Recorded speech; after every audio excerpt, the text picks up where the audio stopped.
So 4 years ఈ cinema మీద Venu time spend చేయడం. సో స్క్రిప్ట్ అనుకున్న దగ్గర నుంచి సో రకరకాలుగా మధ్యలో ఐకాన్కి వెళ్దాం అనుకున్నాము. సో ఐకాన్ పుష్ప వల్ల వేణుకి మళ్ళీ అది డిలే అవ్వడం. సో అప్పుడు ఈ స్క్రిప్ట్ అనుకొని దీన్ని క్వాలిటీ వైజ్గా రిఫరెన్స్ కూడా చెప్పలేకపోయాడు. తమ్ముడు నువ్వు తీద్దాం అనుకున్నప్పుడు ఏదైనా రిఫరెన్స్ సినిమా చెప్పు అంటే ఏది దొరకట్లా.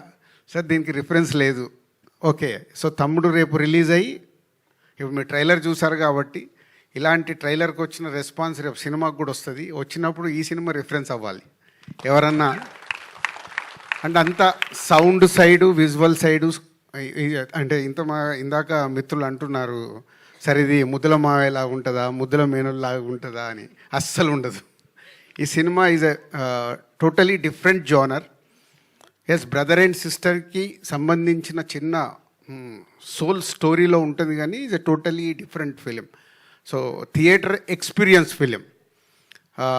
థియేటర్లో చూసినప్పుడు ప్రేక్షకులకు డెఫినెట్గా ఆ ఎపిసోడ్స్ కానీ అవి కానీ మంచి ఎక్స్పీరియన్స్ ఇస్తాయి. సో నితిన్, ఇందాక లయా గారు కొంచెం ఎమోషనల్గా ఉన్నారు. అలాగే మనకు అర్థమవుతుంది లయా గారు ఈజ్ ఎ రీఎంట్రీ, మళ్ళీ వచ్చేసానని చెప్పారు. ఎస్, ఈ సినిమాకి నితిన్కి సరి అయిన సిస్టర్ కావాలి. ఈ సినిమా ఈ స్టోరీ అనుకున్నప్పుడు చాలామంది తర్వాత